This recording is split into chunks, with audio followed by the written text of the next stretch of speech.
Good evening and welcome to the shop. We have an unusual and special surprise for you tonight. We are going to share a video of a visit we took to the Wharton Esherick Museum in Pennsylvania this past May as part of our epic adventure that you may remember.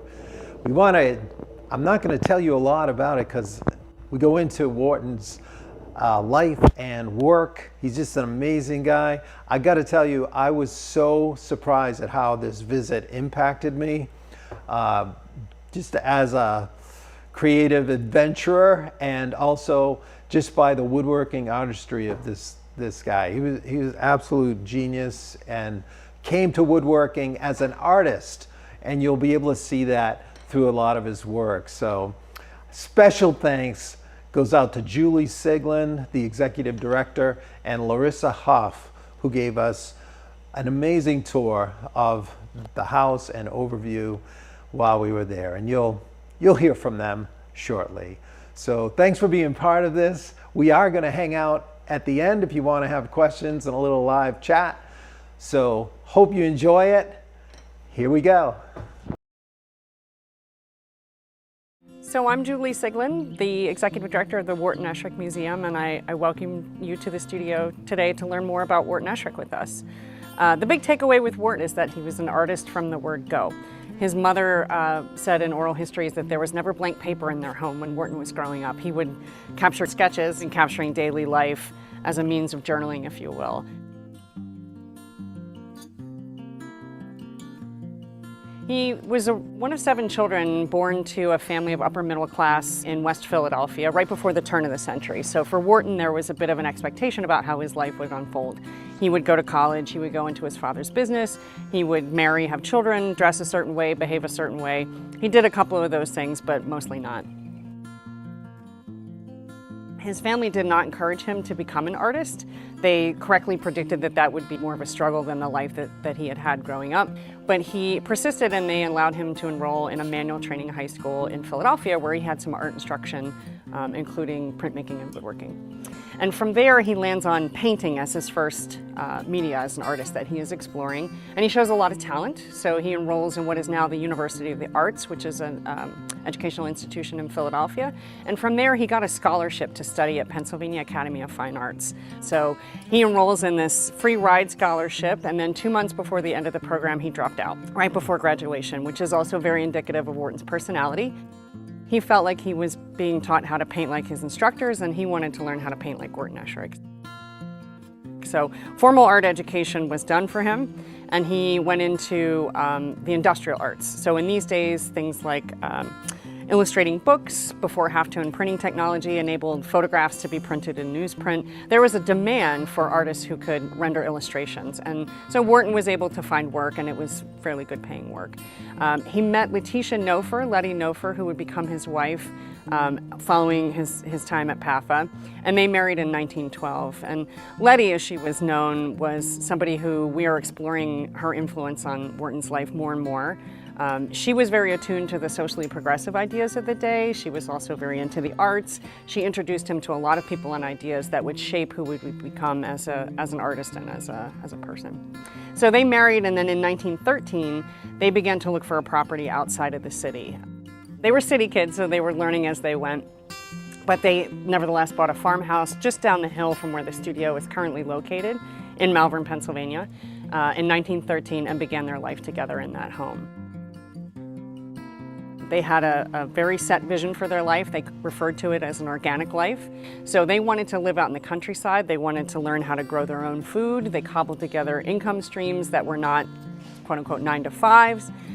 Letty would make clothes. They were nudists out here. Oftentimes they wouldn't wear them. They were very bohemian, sort of early hippies from the city. In 1913, their first child came along, Mary. And when Mary was born, it got them thinking about how they would educate her and their future children. And they knew that public school was not the option that they wanted for their children. They had an idea that that might sort of squash the creativity and independent thinking out of them, and they wanted something different, more human. And as it happened, there was a woman named Marietta Johnson who was going around the country lecturing about organic education. And this was similar to Montessori. So kids are grouped according to ability rather than chronological age. Things are rooted in dance and play. There's a lot of art instruction. Basically, students are treated like kids instead of short adults. So this was very appealing to the Eshericks, in line with their thinking and their values. So in the school year of 1919 to 1920, they traveled down to Fairhope, Alabama, where Marietta Johnson had just opened an organic school. And Wharton would paint and he would teach painting. And he was invited to hang a show towards the end of their stay at the organic school. Lo and behold, there's no place nearby to get frames. So turning to the material readily available, Wharton starts carving representational wooden frames. So these would maybe include iconography. If it was a landscape, it would be fir needles or leaves or something reminiscent of the content of the painting. They were beautiful. We have a lot of examples of them here, each very different and unique and very interesting. And pretty soon he started to get feedback that those frames were more unique and were more interesting than the paintings that they housed. So when they came back from Fairhope, Alabama that year, Wharton starts exploring this medium of wood.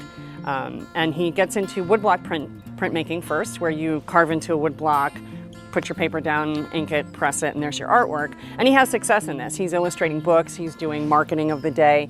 Eventually he met John Schmidt. John was a central figure in Wharton's life and pivoted his career quite dramatically. And the two of them connected, and John starts teaching Wharton the basics of furniture making, and they worked together for many, many years after that. It was a lovely partnership in that Wharton could make a house, a sculpture that you live in, a table, a sculpture that you eat from, et cetera, et cetera. And John was able to help him engineer these visions that came out of his head when it came to furniture.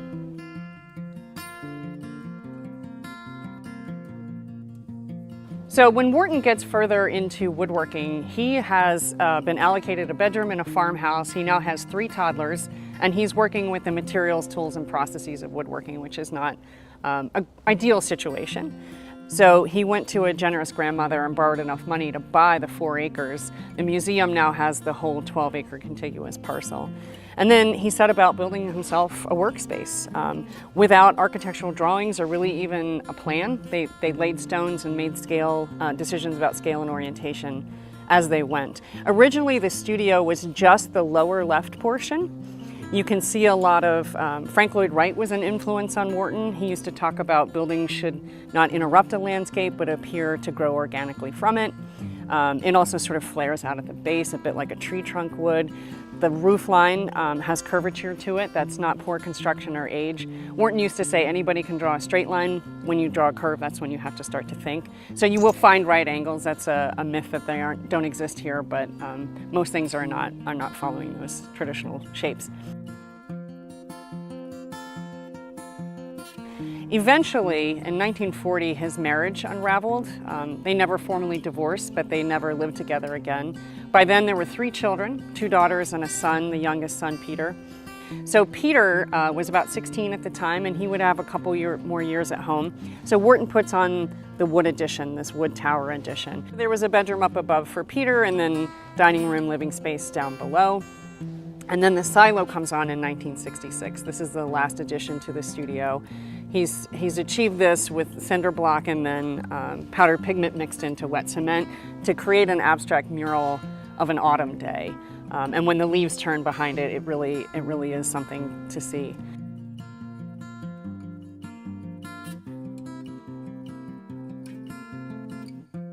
This building is circa 1928, his garage. It now serves as our visitor center. This also, I think, underlines something special about Wharton. This is a utilitarian structure where you're just going to pull your vehicle out from the elements. Most people wouldn't spend a lot of time or fuss on it. But he creates this incredible structure that has a hyperbolic paraboloid roof, so it's concave on one side, convex on the other. The end caps are mirrored images of one another. It's like somebody made the roof and then twisted it. To me, it incorporates something that I think thematically runs through everything Wharton makes in wood, which is his sense of movement and fluidity. Again, he's making a sculpture for his car to live in, and he's doing it without the fear that a structural engineer or an architect might have in trying to pull off a roof like that. I love it. And then the blue building here, this is one of 3 sections that we're seeing here. There's 2 more back behind this that go down the driveway. This was done in 1956. By this point, Wharton's career has taken off. Not a lot of people knew about Wharton in the early part of his career as a woodworker and furniture maker. He's making things for his own home out of necessity and local clients who found out about it. But he was invited to participate in the New York City World's Fair in 1940.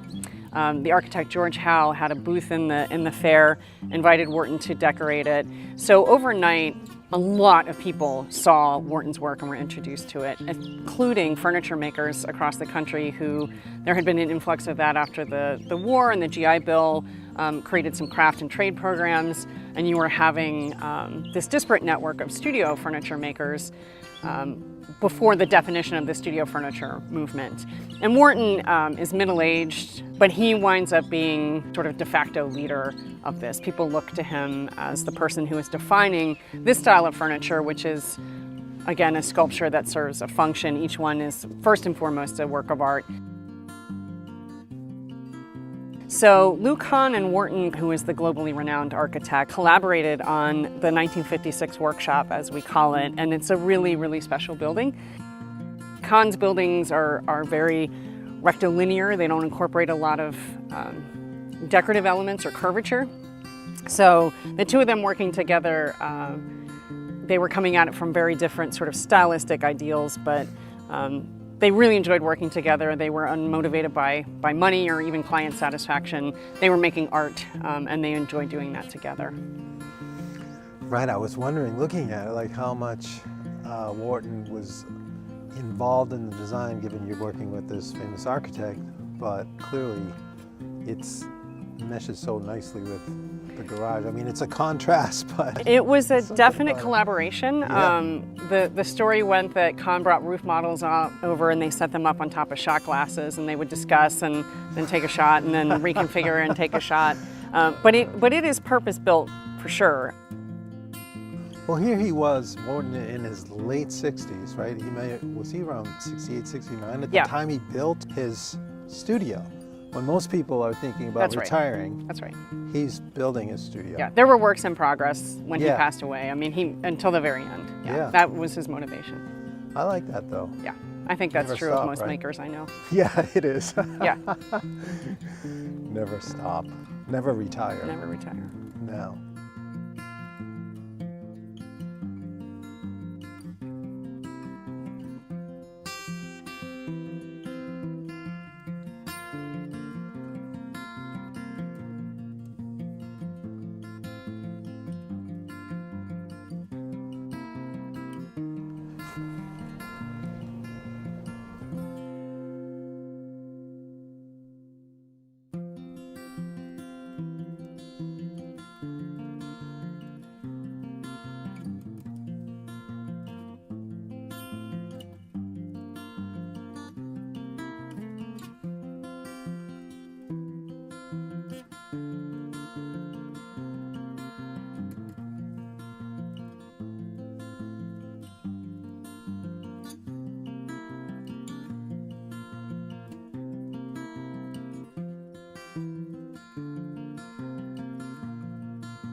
People just come in and stare for a while, I assume, just like us. Yeah, it's not typical. It's so warm at the same time, you know, it's overwhelming.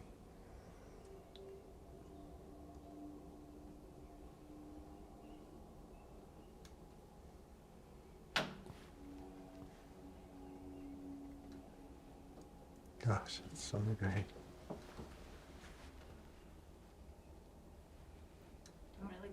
This is one of Wharton's paintings, circa 1922. Woodworking is new, painting is still part of what he's doing. Wharton was a talented painter, but if I hung the work of other Impressionist painters next to this, you wouldn't look at that one and say that's Wharton Esherick. Just down below there's an abstract sculpture and a functional leather-laced child's chair. So they're different objects with different purposes, but they both have that Escherickiness. And believe me, I've thought about, is there a better word to describe that? But there isn't. He has a way with wood where he gets a hold of this and his artistic voice is clearest and strongest. His work is held in the collections of more than 20 different major institutions across the country, so you'll probably see it again, and whatever it is, you'll know that that's that Esherick thing. That's great. We ascribe his motto, if it's not fun, it's not worth doing. And Wharton Esherick was a person, so he was messy and could be a jerk and was just like the rest of us. But I think in the grand scheme of things, looking at his life, this was a person who did what he loved every day and had a very special talent for it. So there is a wonderful sense of humor that announces itself through almost every piece that he does. The stairs are a very iconic Esherick design. He constructed these in 1930. His wood supplier was a gentleman named Ed Ray. Ed became not only his wood supplier, but he became a lifelong friend and I think an artistic partner. So to achieve this design, a column was necessary that had that twist to it so the treads could be affixed on different faces that went up, and he could almost order that from nature through Ed, and Ed would go about his day doing his tree work, find the right wood and bring it to Wharton. This component of the railing to the second stairway is known as a ship's knee. It's a natural branch formation prized in shipbuilding, and Wharton wanted something just like in that shape. So he had actually taken a piece of aluminum rod and bent it in the shape that he wanted, and then gave it to Ed Ray, who drove it around in his national truck for about a year until he found the branch and said, okay, that order is fulfilled. The staircase was disassembled and taken on exhibition twice, once at the World's Fair in 1940. It was for sale, and then the second time was in a retrospective that he had in 1958 in, it's now the Museum of Arts and Design. It was then called the Museum of Contemporary Craft. That's great. So when you said it was for sale as a model. They made others, or this actual... You could give him some money and take that home. Wow. So no one did, obviously. No one probably had a big enough car. But he did create several staircases for various commissions. All right, so in this part of the gallery space, we usually use these 3 desks as examples of kind of his furniture growth, his artistic voice growing over time. And to give it context, there's a couple things around. So this piece came in 1928, I believe, and it was what we refer to as his journeyman's piece. So it was the first piece he made without John Schmidt cutting the dovetails and doing the proper quote-unquote woodworking of it all. And this was early in him getting his hands on wood. So what we're seeing is directly compared to the woodcut prints on the wall next to it. So you're seeing this negative positive space as if it's a giant woodblock print, but it's functional. So we're stepping into the territory of living with this piece and it making sense for the life that you live. So he made this for himself with the stool that goes with it. And it has storage for his prints and a bunch of storage, as you'll see, for his invoices and paperwork, but there's no hardware on it, which is maybe my favorite part. So there's these little handles tucked in underneath that are just relief cuts. And the whole face of it is depicting the scene in a forest. So on the top, there are birds in flight, branches of the trees, and then the forest floor. And it is a drop desk. He was meticulous, organized. I could learn from him. So as we walk through the house and open doors and drawers, you'll see that there's specific storage for specific uses. And everything has a place, and it is in that place. So the surface of this has leather on it, so you could pull things out and work on them. There's this pencil tray that you can pull out that holds all the little erasers and pencils you would use. It's just efficient beyond belief in the 1920s. Another thing to be admired about this piece is that he considered everything, even the piece going all the way to the floor, so there's no negative space to collect dust, which made cleaning easier. And this down here is a drawer, because otherwise it would be wasted space. Sure. Right? Did you mention what kind of wood it is? It's oak. Look like oak or chestnut, but oak. Nice. Wow, that's a heavy piece then. Yes. Another fun fact about it is we pulled it out recently to photograph it, and the back is painted red. So throughout the studio, you'll see little pockets of color, and that, I imagine, it's got to be the painter in him just showing its face here and there. So if we open it up here, you can see the red shiplap at the back. Just a little pop of red. Yeah. That's great. It's so good. And this one has his initials in it, and you'll see his maker's mark in various places throughout the studio, and he usually dates either in Roman numerals or just writes the dates on his pieces. So this one has 2 dates on it, 1929 and 1962, which is obviously a vast period of time. The reason is that the base was made in 1929, and it has this angular look to it. It still has those carved out poles, so there's no visible hardware. But the original top was aluminum, and he put it on there. It was an ode to like Bauhaus. Started using it and realized that the cold metal wasn't conducive for writing. It wasn't comfortable to use. Took it off, and now over time the desk adopted different top. He's known for having people over for parties. Someone saying, "Oh, I wish I had that tabletop." So he'd say, "Great, take it off and sell it." So this top came on in 1962 and has remained. This is where the woodworker nerdiness comes in. The reversed book match is a choice, and I respect it. Yeah. Because as a classically trained furniture maker, you cut a log apart, you get 2 boards in sequence, you book match them to show off that you know how to do that. In this case, he flipped it and reversed it, so you see this feathered crotch grain coming from opposite sides, opposing one another. And the glue joints are tapered, so the middle board is actually a tapered piece. Yeah, I love that. And then, of course, he softened all the edges and made it super inviting to touch, so it was the antithesis of that aluminum top. And it became suddenly very comfortable to like lean your arms on the edge because you got the soft broken edge, no sharp corners to run into. There's so much just to absorb and learn from that desk. Oh yeah, oh yeah. Fine. I mean, the influences alone, the influences that he had, and then the influences that the next generation is adopting from it is like, this is what we live for. Yeah, it's wonderful. With these angled dovetails, and then the tray itself has angled dovetails, but they're tiny.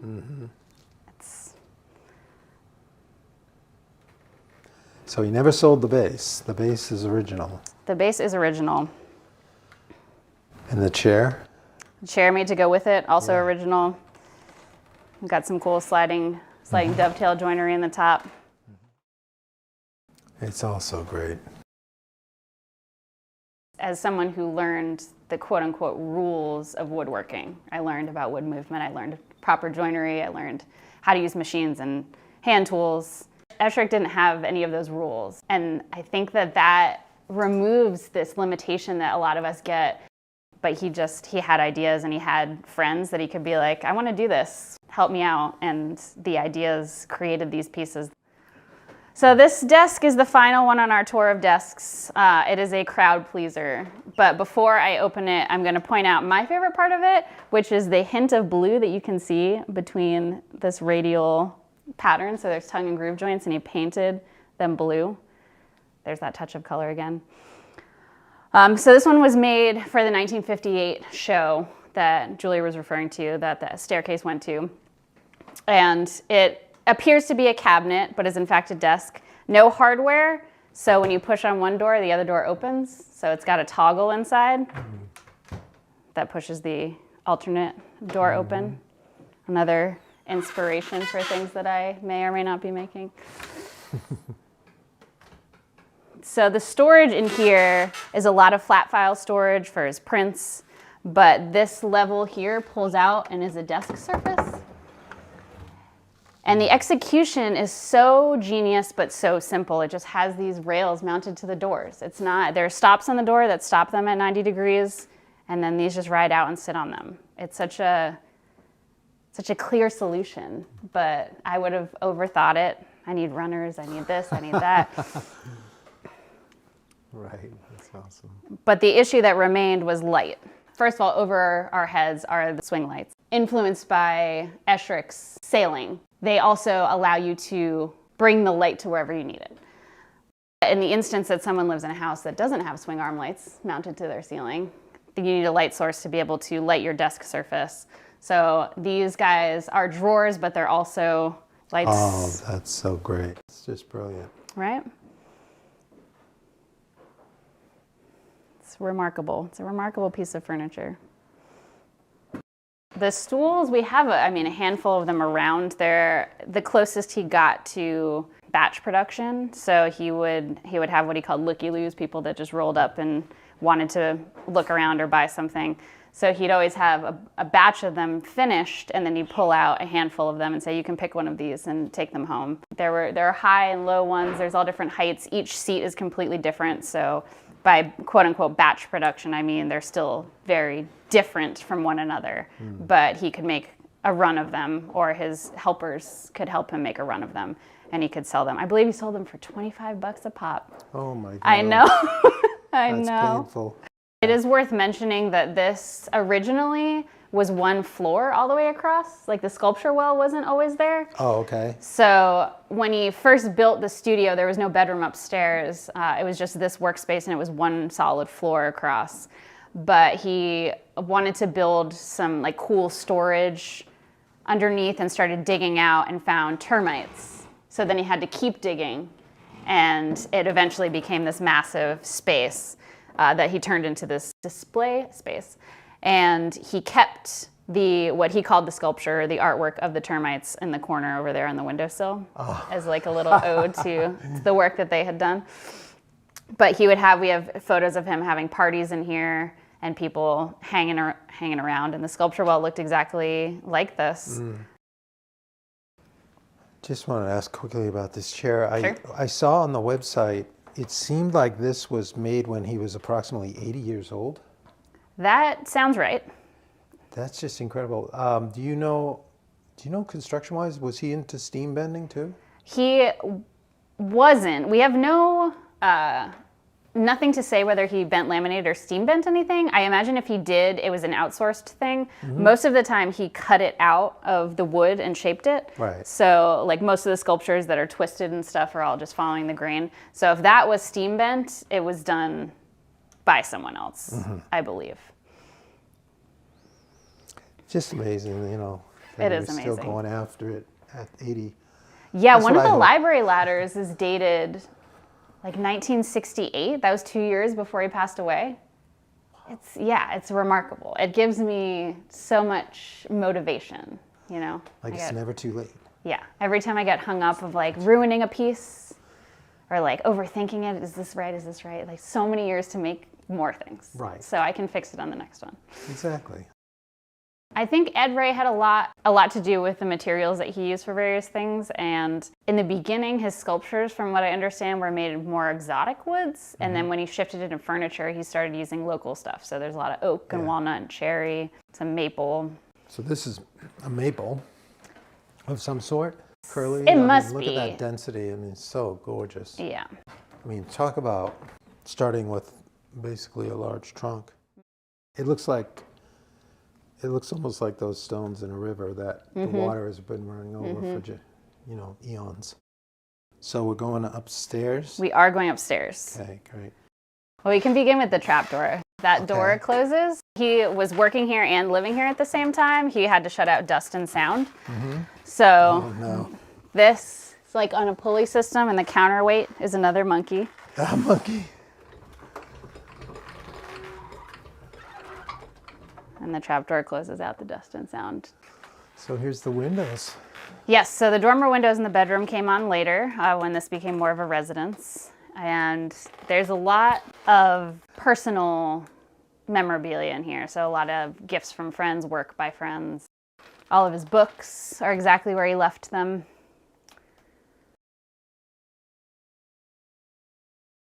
He had a later in life partner, Miriam Phillips. She was the first curator here. This desk was made for her because she was left-handed. So there's more space to the left.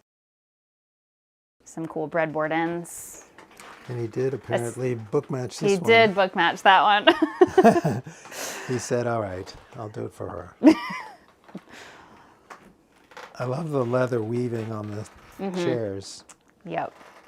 Was that a thing then, do you know? Or did he kind of He tended to instigate that? use what he had around. So what I imagine is that he got some hides of leather. There's also some canvas woven chairs. And I imagine he just got his hands on some cheap material and made it work. So his bed is the same height as the window so that it felt like he was sleeping amongst the trees. The storage is very thoughtful because it is a small space. So these drawers underneath.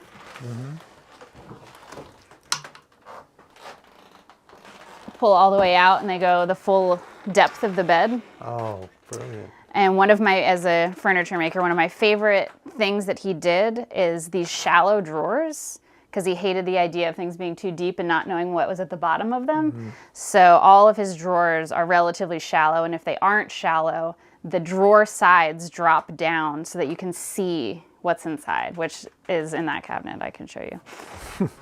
But again, hyper organized. These are his clothes, how he stored them, and all of his. Oh my gosh, those are his clothes. Yep. Some vintage LL Bean. Wow. It's just wood on wood too. There's no runners. There's no even like side mounted runners or anything. It's just waxed wood on wood. And for a drawer that long, for it to work for this number of years is remarkable. And there's a lot of things in here that went to the World's Fair. This library ladder, it's a favorite. We get a lot of woodworkers in here that try to recreate it. Feels like it's going to get up and dance around. Yeah. I always draw a parallel to this sculpture. It's of this woman dancing, and it feels the same.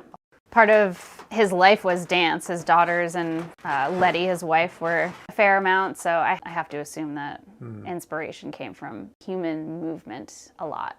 What I love about it too is the date, meaning he was probably, what, 82? He did something that other artists have a hard time recreating. Yeah. That's so That was impressive. a year before he passed away. It's exciting. It is. It's so beautiful. I'm so glad to get to see it up close.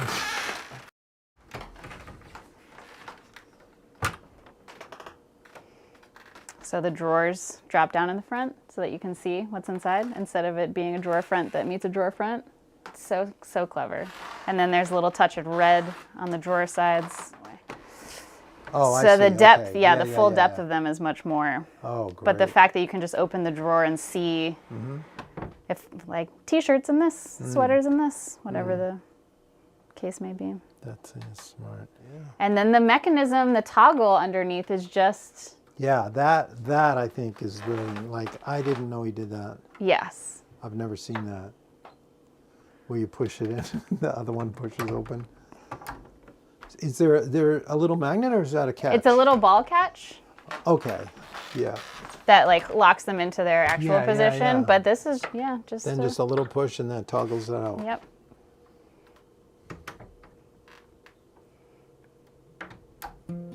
That's great. Very satisfying. Wow, this is insane.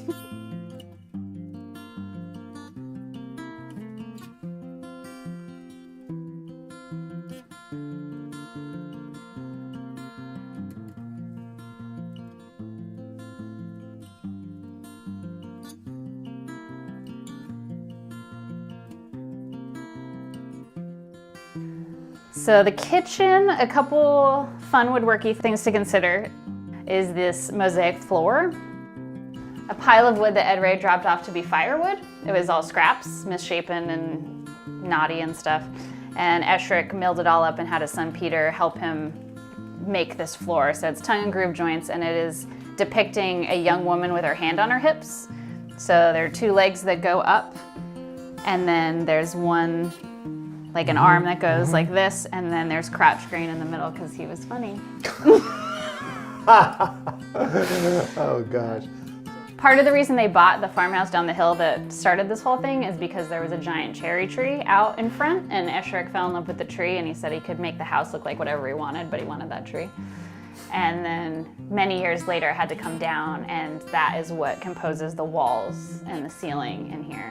So the floor is made to be really smooth, so you can walk on it barefoot. The wall has this bandsaw texture, assuming that people would feel it. It also plays with light in a fun way. And then the ceiling, he was like, no one's gonna touch the ceiling, so he threw it through the planer and hit the high spots, and otherwise said, screw it, and just put it up there. Yeah. He overlapped it in Yeah. such a way. I think that's super interesting, that like dynamic. It brings so much light and shadow, this like dramatic lines to Yeah. a space. Yeah, you almost forget to look up there, and then when you do, it's like, whoa. Yeah. The dining room table also went through many iterations before this one. He would have martini parties. People would basically buy the table out from underneath him. So eventually he made this one, which only has one leg and is bolted to the wall so it can't run away.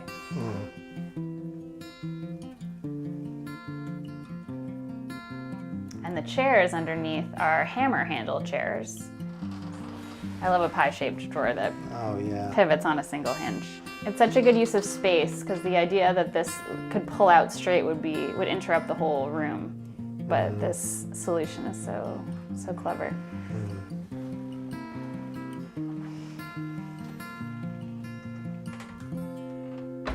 I need to get this in my kitchen. So when I open things, the drawer or the light goes on.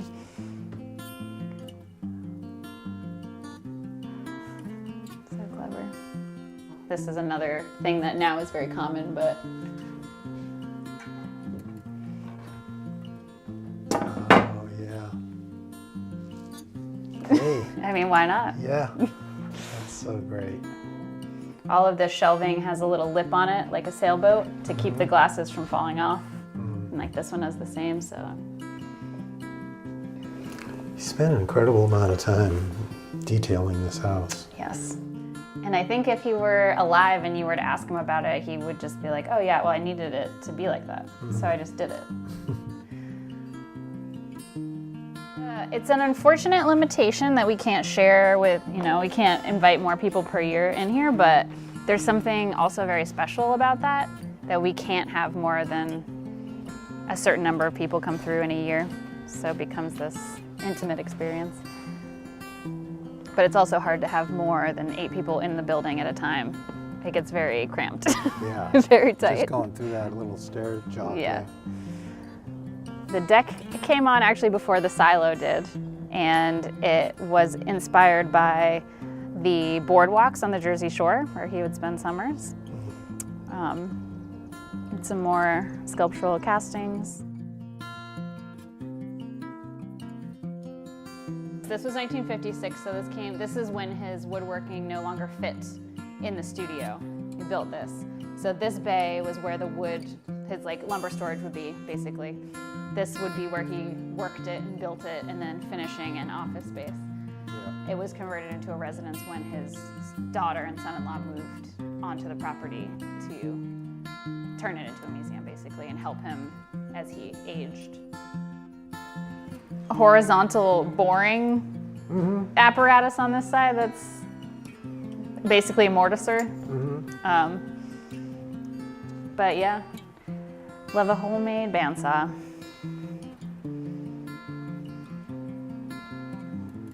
Wouldn't recommend doing this at home. No. For your viewers, don't build your own bandsaw out of bicycle wheels.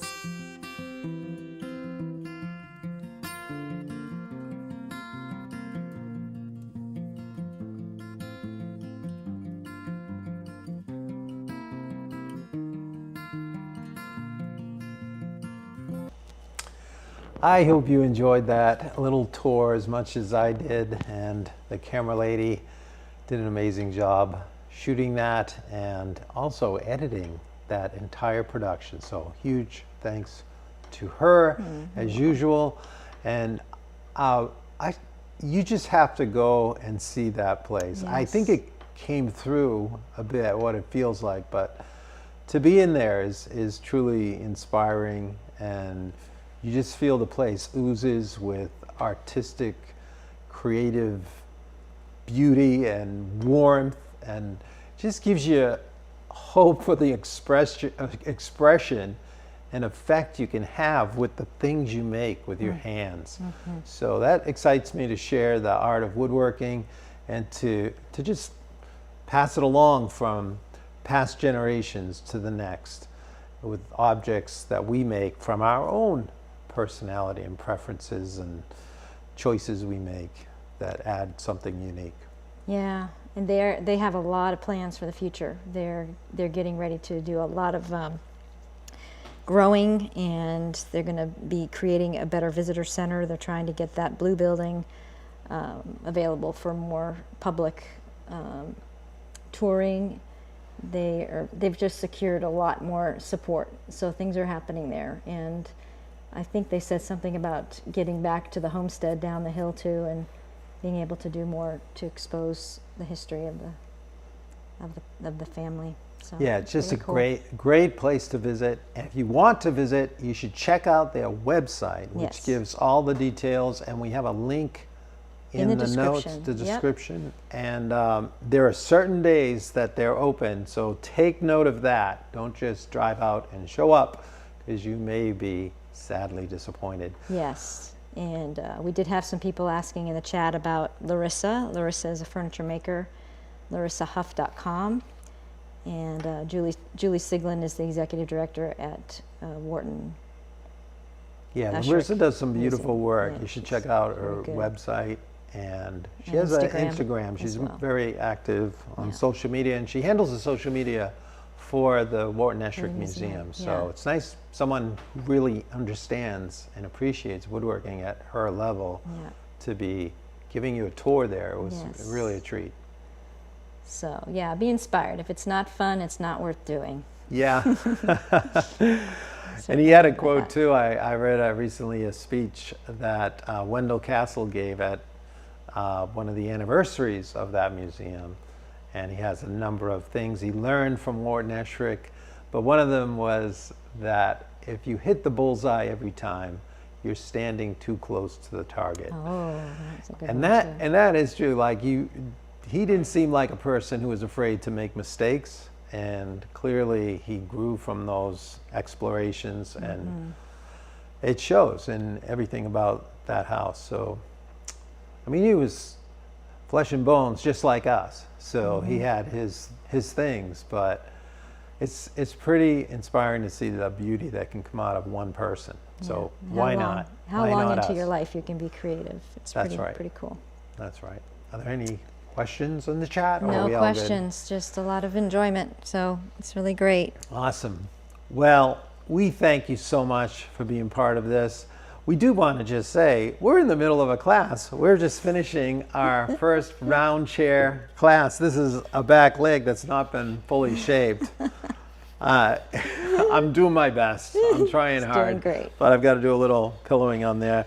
And we are in front of a live studio audience. Yes, albeit small. It's late. These guys have been working They're all exhausted. day. They're tired. Oh my gosh. But we have had a great great. time. And the chair I will reveal at a very soon future date. It's not finished right now. But it is sculptural, and there are elements of it that were affected by this visit. So I want to share that with you at a soon Yes. future date. And that's actually going to be a course in the future as well that you can do online. But fall, there's yes. nothing like being here. Nothing like it. And we're enjoying them too. That's right. So once again, thanks for hanging out with us in the shop. I hope you enjoyed that time. On behalf of the camera lady and myself, we look forward to seeing you next time right back here on Shop Night Live. Good night, everybody. Good night, everybody. Thanks. See you later.